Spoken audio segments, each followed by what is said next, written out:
Civilization VI nos propone una forma muy particular de mirar. En parte, es el punto de vista, una mirada alejada y desde arriba, un poco como si fuéramos un dios y nos moviéramos por el espacio libremente. Pero también son lo que llaman las capas, informaciones adicionales que podemos poner sobre el terreno, líneas y símbolos que aparecen sin que realmente estén ahí. Eso, por ejemplo, es la frontera política entre mi civilización y otra, formada no por un accidente natural, sino por la expansión de la cultura desde mis ciudades. No existe, pero es poderosísima. En el juego, ninguna unidad de otra civilización puede atravesarla sin declararme la guerra. En la realidad, quienes vivimos en el norte global nos hemos acostumbrado a que las fronteras signifiquen solo lugares de separación en una continuidad. Pero quienes viven en el sur global tienen otra experiencia. La frontera como muro, como imposibilidad, como violencia o como trampa. Seguramente los diseñadores de Civilization debatieron muchísimo qué poner en sus mapas, porque es la forma a través de la cual vemos el juego. Y tiene sentido que lo hicieran, hacer un mapa es complicado. Borges cuenta la historia del mapa de un reino perfecto, a escala 1:1, que representa todas y cada una de las cosas. Claro, ese mapa es imposible, porque no es solo que sea tan grande como el reino, es que es el propio reino. Los mapas tienen que reducir la realidad para que entre dentro del papel. Pero entonces, uno se pregunta, ¿qué merece estar en el mapa? Esa es una pregunta que se hacen en El Cartógrafo, una obra de teatro sobre un mapa del gueto de Varsovia en la Segunda Guerra Mundial. Aconsejada por su abuelo cartógrafo, una niña recorre el gueto documentando todo lo que ve, y se hace habitualmente estas preguntas. ¿Tendría que limitarse a poner las casas? ¿Qué sentido tendría un mapa que solo hable de las piedras y las calles, pero no de lo realmente importante? Si el mapa tiene que representar la realidad, lo significativo, ¿debería hablar del sufrimiento, de la alegría, de las transformaciones, de los miedos? Y más importante aún, tal vez, ¿para qué y para quién es el mapa? El mapa, claro, también es peligroso. ¿Y si cae en manos de los nazis? ¿Y si quien lo lee no lo puede comprender? ¿Y si, por pretender decirlo todo, en realidad no dice nada? Como dicen en El Cartógrafo, los mapas son un acto enormemente político, porque no solo representan, sino que construyen la realidad. Por desgracia, en realidad no podemos ver el mundo con nuestros propios ojos, y quienes se empeñan en hacerlo al final no se dan cuenta de nada. Vemos siempre a través de formas particulares de mirar y de visualizar, mapas, aparatos, ideas, que organizan el territorio a nuestro alrededor, que seleccionan y descartan lo que hay que ver. ¿Qué es entonces lo que vemos en Civilization? Pues por una parte, la humanidad, claro. Las ciudades, las fronteras, los ejércitos, los trabajadores, la historia del mundo explicada a través del conflicto de civilizaciones. Y aparte de eso, el entorno, o lo que la humanidad ha hecho de él. Esa granja, que produce 4 de alimentos, al lado de la pradera sin mejorar, que solo produce 2. La montaña, conocida por sus materiales para la industria, aporta 3 de producción. En esa casilla hay ballenas, que son un recurso de lujo, 4 de felicidad y la posibilidad de venderlas. Un potencial futuro enclave turístico, un puesto comercial, el sitio para un distrito. El mundo entero, la naturaleza en su conjunto, casi 2 millones de especies diferentes de seres vivos en todo tipo de ecosistemas, convertidas en producción y alimentos. Si Borges pensaba en un mapa que lo mostraba todo, uno diría que Sid Meier ideó uno que no mostraba nada. Pero Civilization no es el único. Es uno más de toda una tradición de juegos de estrategia que han presentado una forma muy particular de visualizar el mundo natural, que es la de convertirlo en recurso. Eso requiere una simplificación, la complejidad natural desaparece, los animales se vuelven estáticos, esperando pacientemente a ser empleados y recolectados. Requiere borrar del mapa todo lo que no hemos convertido en recursos, y convertirnos a nosotros mismos en el punto de gravedad, en lo verdaderamente importante, algo que en ocasiones se ha llamado humanocentrismo. Por supuesto, esto también significa construir relaciones con la mirada. Solo con ver las cosas ya sabemos para qué sirven, cuál es su función. Los videojuegos son expertos en eso, pero en realidad no hacen más que reproducir lo que ya hacemos fuera. Esa forma de visualizar el mundo es típica del capitalismo. y sobre todo del capitalismo, entendido como un proceso histórico de muchísimos siglos, en el que nuestra forma de mirar y de ver ha ido cambiando. Pero el capitalismo no es una especie de ceguera colectiva inevitable. Cada día discutimos sobre lo que vale la pena ser observado y lo que es irrelevante, sobre sus formas y sus funciones. Es un poco como cuando se produce un desahucio o algo del estilo, y la policía, después de montar su carrera policial, nos dice que aquí no hay nada que ver. Nos rebelamos contra esa idea, nos empeñamos sistemáticamente en ver las cosas de forma distinta, en compartir lo que se ha definido como insignificante. Y si los videojuegos, muchas veces, miran desde las lentes de un capitalismo productivista, a veces también pueden ver el mundo de forma diferente. Los juegos de estrategia son juegos de gestión de recursos, lo que normalmente significa encontrar la combinación perfecta para alcanzar un objetivo determinado. Al jugar nos preguntamos cuántos trabajadores deberíamos dedicar a recoger madera o acero, cómo tendríamos que invertir los recursos obtenidos, qué edificios deberíamos construir o qué tecnologías investigar. Y todas estas decisiones forman una especie de puzzle que tenemos que resolver para llegar al óptimo, a la mayor eficiencia posible. Esta es gran parte de su atractivo, y seguramente marque bastante el tipo de personas a quienes le gustan, entre las que, como os imaginaréis, me incluyo. Pero también son juegos de crecimiento y de acumulación, y por eso las piezas que tenemos que colocar en el puzzle son cada vez más. Normalmente empezamos la partida con muy poca cosa, un colono, un trabajador o un pequeño grupo de refugiados, por ejemplo. Empezamos a recolectar y explotar lo que tenemos cerca, y gracias a ello vamos creciendo. Aumenta nuestra población, nuestros edificios y ciudades, nuestra capacidad industrial y, por supuesto, nuestra capacidad de explotar más recursos aún de los que explotábamos al principio. Esto, de hecho, es lo que llamamos crecimiento exponencial, que significa que no solo crecemos, sino que cada vez crecemos más rápido. Pensad, por ejemplo, en una población de 10 conejos, en la que cada uno de ellos tiene una media de 10 crías. El primer año solo habremos pasado de 10 a 100 conejos, pero solo harán falta 5 años para llegar al mío. Hay un cierto placer interior que muchos compartimos en ir planificando y viendo ese crecimiento exponencial, ese hacerse más y más grande. Estos juegos apelan a ese placer y a pensar que puedes conseguir acelerar el proceso, llegar al primero a la meta. Pero la realidad es que en la naturaleza, todos los crecimientos exponenciales acaban en un colapso inevitable. Si nada controlara a la población de conejos, no tardarían en acabar con todo el alimento disponible, para luego morir todos. En las circunstancias de colapso, la desesperación se vuelve también importante. Desde hace unos años, se produce en África Oriental la llamada plaga de langostas, que consiste en que hay tantos millones de langostas juntas que tienen que migrar y moverse medio mundo consumiendo todo lo que hay por el camino. Como no hay vegetación suficiente, también se comen entre ellas, en una especie de tensión casi sádica entre juntarse y huir las unas de las otras. En nuestro caso, muchos científicos también entienden que si seguimos creciendo exponencialmente un poco más, también colapsaremos. Pero espero que podamos ser más inteligentes que las langostas. La cuestión es, si todo el crecimiento exponencial lleva al colapso, ¿cómo hacen los juegos para que podamos crecer sin parar? ¿Mantienen esa ficción o muestran sus límites de alguna forma? Unos pocos sí que muestran ese colapso. Es el caso de Universal Paperclips, un juego de crear clips, parecido al Cookie Clicker, un juego de crear galletas que se puso muy de moda hace unos años. En Universal Paperclips empiezas con una modesta fábrica manual de clips, pero conforme la automatizas y aumentas la producción, llegas a crear inmensas fábricas, eliminas a la raza humana y a toda la vida en el planeta Tierra porque gastan recursos inútilmente que podrían usarse en crear clips, y finalmente agotas todos los recursos del universo en tu pequeño proyecto de emprendimiento. Y en el fondo, no tardas tanto, precisamente porque tu crecimiento es exponencial. Otros, en realidad, directamente apuestan por no crecer, por un cierto equilibrio. Este es el caso de As Far As the Eye, del cual también hablé en mi anterior vídeo.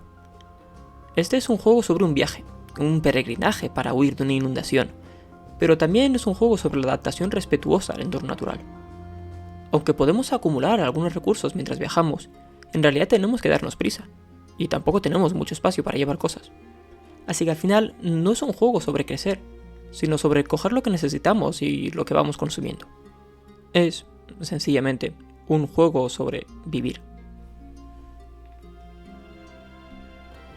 Pero la mayoría de los juegos no son como Universal Paperclips o As Far As the Eye, que son bastante poco conocidos en realidad. No. La mayoría de los juegos de estrategia proponen un crecimiento exponencial sin colapso a la vista.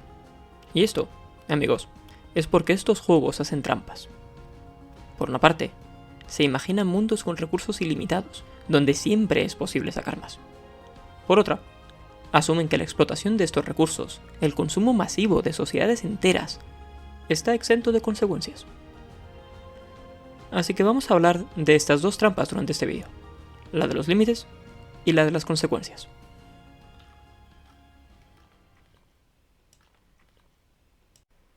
Empecemos hablando de los límites. Muchas veces, el crecimiento en los juegos no parece tener en cuenta ningún tipo de limitación ecológica. En Civilization, por ejemplo, una de las sagas de juegos de estrategia más famosas de la historia, los recursos son infinitos, inagotables. Esas ballenas nunca se acabarán, ni tampoco la cantera de piedra. No tienes que preocuparte porque tal es el bosque entero, porque esas casillas van a seguir produciendo sin parar. Dale caña a la máquina del progreso, que el combustible no se acaba nunca. En el mapa del juego, hay petróleo suficiente para alimentar 1000 veces nuestra civilización industrial, y para convertir la Tierra en una olla a presión y repetir el proceso cuantas veces haga falta. En realidad, no es raro que los juegos simplifiquen las cosas para hacerle la vida más fácil a los jugadores. Pero esto es un poco distinto, porque no se trata de simplificar, sino de hacer posible lo que de otra forma no lo es. Normalmente, los recursos son ilimitados en los juegos que llamamos 4X, que son las siglas de Expand, Explore, Exploit y Exterminate. Podéis comprobar mi inglés nativo aquí. Son juegos con una escala temporal amplia, a veces de miles de años, desde la prehistoria hasta el futuro, por ejemplo, así que el agotamiento de los recursos sería simplemente inevitable si no estuviera directamente bloqueado por el juego. El juego, en este caso, no simplifica la realidad, sino que la manipula para que podamos creer que ese crecimiento sin freno a lo largo de la historia ha ocurrido y puede seguir ocurriendo así. En otras ocasiones, los recursos de los juegos sí que son limitados, así que nuestro crecimiento tiene que encontrar algún tipo de salida alternativa. A veces, simplemente agotamos todo lo que hay en un sitio y nos movemos a otro lugar. En otras ocasiones, encontramos nuevas formas, cada vez más complejas, de explotar los recursos. Por ejemplo, accediendo a depósitos subterráneos. Eso pasa en Frostpunk, por ejemplo, donde empezamos recogiendo pequeños depósitos de acero o carbón que se acaban rápido, pero luego desarrollamos las minas, que nos durarán toda la partida.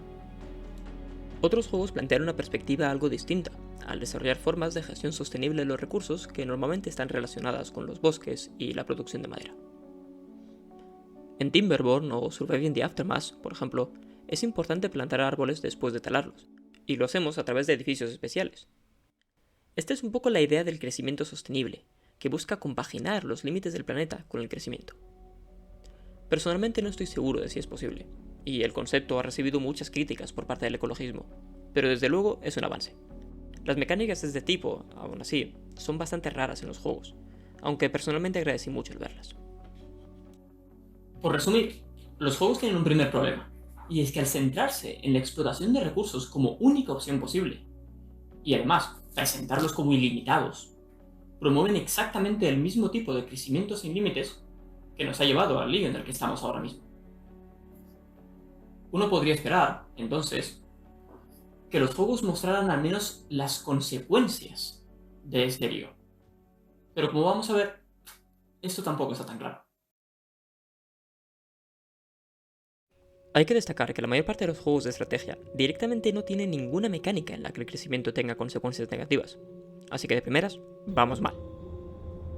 Cuando sí que existen consecuencias, normalmente se presentan en la forma de algún tipo de contaminación. Esta contaminación, por su parte, se mide por su impacto en la comunidad política, más que por su impacto en los ecosistemas. Por ejemplo, en Civilization 6 veremos que sube el nivel del mar, sumergiendo nuestros distritos, o que tenemos desastres naturales que son malos para nuestra civilización. Perdemos ciudades, casillas, recursos, etc. Pero no vemos, por ejemplo, que se extingan especies o que se pierdan ecosistemas. De esa forma, de nuevo, solo representamos una parte de la realidad, y la que queda oculta se lleva lo peor. Por otra parte, normalmente la contaminación no es muy significativa, y se puede solucionar fácilmente. En Before We Leave, por ejemplo, la minería y las fábricas contaminan el entorno, así que nuestra gente es un poco menos feliz y tenemos que plantar árboles para reducir el problema. El problema está allí, pero siempre con una solución fácil al alcance de la mano. Me quiero centrar en el ejemplo de Civilization, por ser uno de los juegos más famosos con los que trabajo. Desde la cuarta hasta la sexta entrega, las mecánicas de contaminación desaparecieron por completo del juego. Pero en la última, añadieron una expansión, The Gathering Storm, centrada en el escenario del cambio climático. Así que, como buen friki ecologista que soy, piqué y me la compré. Empecé siendo un gobernante decente, pero por testar un poco los límites, al final pasé de todo y me puse a contaminar a tope. Reabrí las minas de carbón, cerré todas las renovables y hasta les regalé un pelín de uranio a mis vecinos para que fertilizaran el suelo. Para el año 2026 teníamos un aumento de temperatura de 5 grados con respecto a la época industrial. Y en realidad, todo seguía más o menos igual, y la gente vivía con normalidad. No sé cómo expresar esto con más claridad, pero la inmensa mayoría de los científicos climáticos ni tan siquiera entran a considerar los 5 grados de calentamiento, porque el peor horizonte posible en realidad está mucho antes. Según los informes del IPCC, el panel intergubernamental sobre el cambio climático, 1,5 grados es el límite para que los efectos sean irreversibles y se inicien varios de los llamados tipping points, momentos de desestabilización del clima y la biosfera que retroalimentan la propia crisis climática, como por ejemplo la desaparición de la gran barrera de coral o la liberación masiva del metano que hay encerrado en los polos. Quiero decir, estamos en torno a algo más de 1 grado desde la época industrial, y ya estamos en la mierda. Pensar que con 5 grados seguiremos viviendo con normalidad porque hemos montado un par de presas en el mar es comportarse como un lunático. Civilization nos vende un DLC supuestamente ecologista, pero sigue con la idea de que en realidad podemos hacerlo todo más o menos igual. Y sintiéndolo mucho, eso no es verdad. Otra cosa interesante de Civilization, y de la mayoría de los juegos de estrategia en los que existe el cambio climático en realidad, es que existe una solución clara a los problemas ecológicos: la tecnología. En todos estos casos, nos encontramos con árboles tecnológicos que nos muestran innovaciones científicas con las que disminuir el impacto de nuestra contaminación. Algunas de estas innovaciones existen, como las energías renovables, y otras, por el momento, son ciencia ficción, como la fusión nuclear.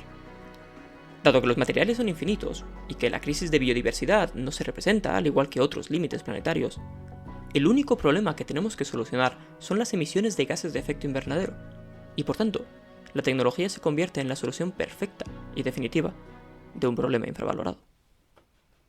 En ese sentido, los juegos de estrategia se suman a una creencia que aparece a veces cuando hablamos de la crisis climática. Es la idea de que las innovaciones tecnológicas, por sí solas, podrán solucionar a tiempo todos los problemas ecológicos que produce nuestro consumo. A esa creencia la llamamos tecnoutopismo. El tecnoutopismo tiene varios problemas. Primero, no afronta la cuestión de fondo. Aunque consigamos una mayor eficiencia energética, en una economía totalmente enfocada hacia el crecimiento, eso en realidad no es más que un dique para un río que no deja de crecer. Eventualmente, se verá superado, y nuestro deseo de querer consumir más y más alcanzará nuevos límites ecológicos que pensábamos que ya habíamos solucionado.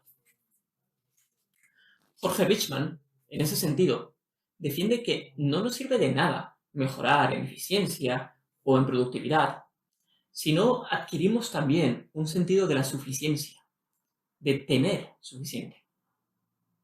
Pero lo más importante es que el tecnutopismo, como posicionamiento, nos lleva a la pasividad. Si pensamos no solo que la tecnología nos ayudará, que es verdad, sino que lo solucionará todo, entonces no tenemos por qué hacer nada.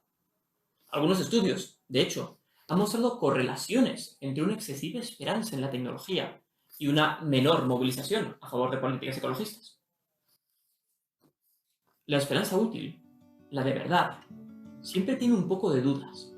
Es un equilibrio entre saber que algo es posible, pero que al mismo tiempo no es seguro, y que el resultado final dependerá de lo que nosotros mismos hagamos.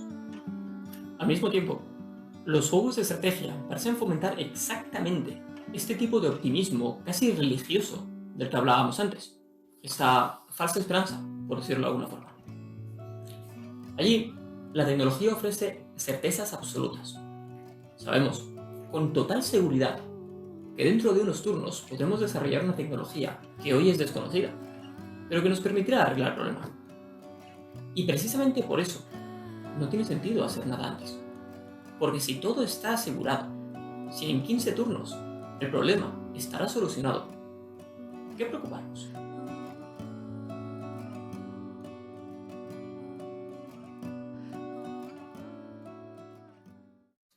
Por supuesto, podemos y debemos hacer mucho más que desarrollar tecnología. A estas alturas, gran parte de los expertos climáticos están de acuerdo en que necesitamos altísimas reducciones del consumo para asegurar la supervivencia de la mayor parte de nuestro planeta. Y que esta, además, es la apuesta segura. No es el jugar a la lotería con nuestras vidas. A ver si de pronto, yo qué sé, llega la fusión nuclear y lo arregla todo. No. Necesitamos acabar con el consumo masivo y la obsolescencia programada, con los combustibles fósiles, con gran parte del transporte privado y con la deforestación. Lo cual significa, por cierto, disminuir muchísimo el consumo de carne. Para que los juegos representaran esta realidad, tendrían que cambiar de raíz su lógica de crecimiento infinito. Igual que nosotros, tendríamos que frenar un capitalismo suicida. En palabras de Walter Benjamin, nos toca echar el freno de mano a la locomotora de la historia. Vale, recapitulemos un poco. Los videojuegos de estrategia y gestión suelen basarse en una mitología del crecimiento infinito, una idea de que tienen que crecer constantemente en términos poblacionales, industriales y tecnológicos, y que ese crecimiento es mayormente exento de consecuencias y límites. Para ello, enmarcan la naturaleza como poco más que un recurso, a través de una forma particular de mirarla, ese punto de vista desde arriba, esa interfaz que resalta los recursos útiles. Muchas veces, los recursos son además infinitos, contribuyendo a esa mitología problemática. Y cuando el cambio climático aparece, no se le da la importancia necesaria, se privilegia la experiencia de los humanos frente a las otras especies y se promueve el tecnoutopismo, además de naturalizar la crisis climática como un paso desagradable, pero necesario en el progreso humano. Vamos, que son una mierda. Pero aunque me pueda quedar a gusto, la verdad es que no he venido a este vídeo solo para quejarme, aunque siendo honestos, era uno de los objetivos. Es cierto que parece que en muchos juegos, la crisis ecológica es como una especie de camino natural de la humanidad, de destino manifiesto.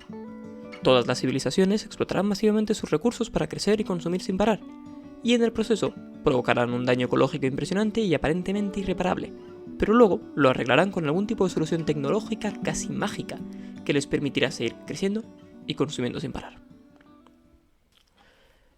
Pero en unos pocos, ese no es necesariamente el camino, sino que es posible desarrollar la civilización de forma más respetuosa con el entorno natural.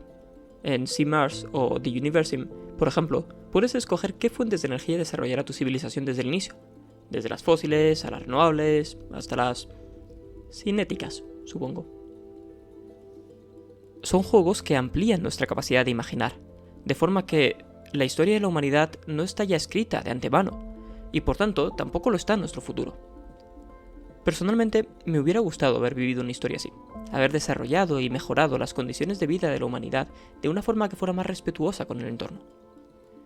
Y aunque no pueda cambiar el pasado, sí que podemos convertir ese deseo en activismo y en acción de cara al futuro.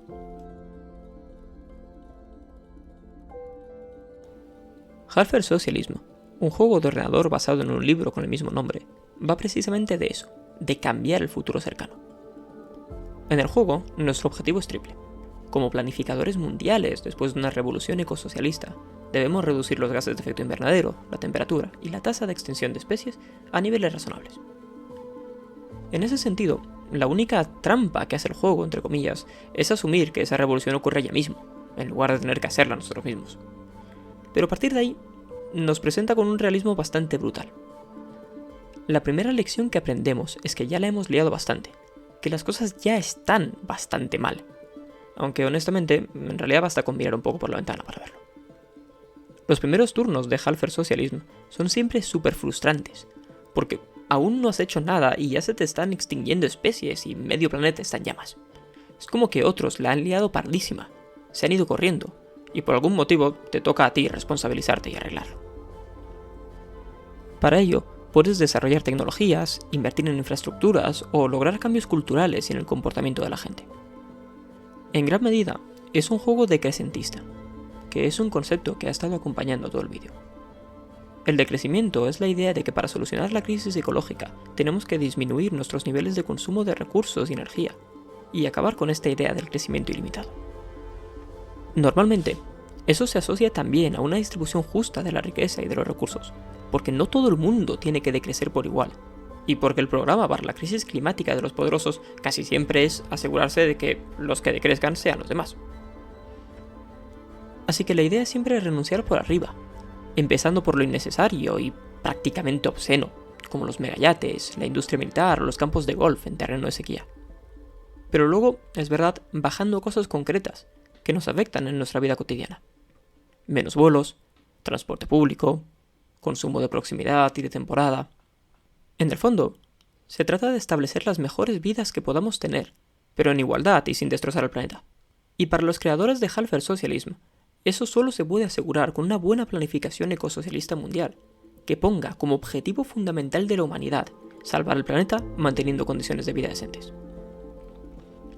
En el juego, que es el producto de una simulación científica, las mejores políticas siempre tienen que ver con renunciar a determinados aspectos. Abandonar el coche o disminuir enormemente el consumo de carne es igual de importante que aumentar el mix de energías renovables y climatizar las viviendas. El propio título, Socialismo de Medio Planeta, hace referencia a la idea de abandonar la mitad del planeta en favor de reservas naturales donde la vida salvaje se desarrolle a su gusto. Esta idea de la renuncia es muy rara en los juegos, pero es importantísima y deberíamos ser capaces de incorporarla en nuestra cultura política. A veces, renunciar a algunas cosas es necesario para salvar a otras mucho más importantes. Al final, Half-Life Socialism es un juego difícil, porque el reto en sí mismo es complicado, y el propio autor afirma que hay que ser honestos con estas cosas, que somos adultos y que no podemos hacernos trampas al solitario pensando que esto se arregla en un momento. Pero no es un juego pesimista, porque con transformaciones importantes, siendo valientes y abordando el problema con todas las herramientas posibles, se puede lograr. En última instancia, tanto el juego como el libro en el que está basado Half-Life Socialism son también un ejercicio de literatura utópica. Como utopía, la verdad es que es un poco decepcionante. Es estresante. Parece que la gente te odia y el mundo se está yendo a la mierda a cada momento. Por si fuera poco, algunos pensábamos que el socialismo en el futuro sería una especie de mundo de la abundancia igualitario, un poco rollo Star Trek, en el que derogaríamos el trabajo y tendríamos todo lo que quisiéramos. Y no. Resulta que ahora la utopía es vivir con menos y cosas de esas. Y aún así, es utópico porque nos permite pensar más allá de las dos formas básicas de representación del futuro que encontramos hoy en la cultura popular. El apocalipsis, que es una forma de desesperación colectiva, y el tecnotopismo, que es una forma de ceguera complaciente. La utopía, en última instancia, es una forma diferente de mirar al mundo, una forma de visualizar y representar el futuro distinta a la que la mayor parte de los juegos nos ofrecen. Y como Borges tenía razón cuando dijo que no todo se puede representar, yo prefiero fijarme en los futuros que me dan la posibilidad de transformar las cosas.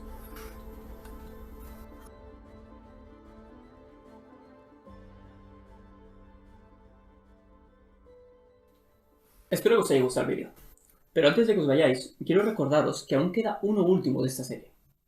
Hasta ahora he hablado de la naturaleza como un peligro en el anterior y como un recurso en este, y el último va a estar dedicado a la idea de la simbiosis. Para salirme un poco de lo de siempre, no solo hablaré de cosas bonitas, sino también de momentos incómodos, de relaciones afectivas, de parásitos, de problemas de comunicación y de ética del cuidado y del rewilding. Así que si os interesa y no os lo queréis perder, suscribíos, dadle like y compartid con todo el mundo que podáis. Gracias.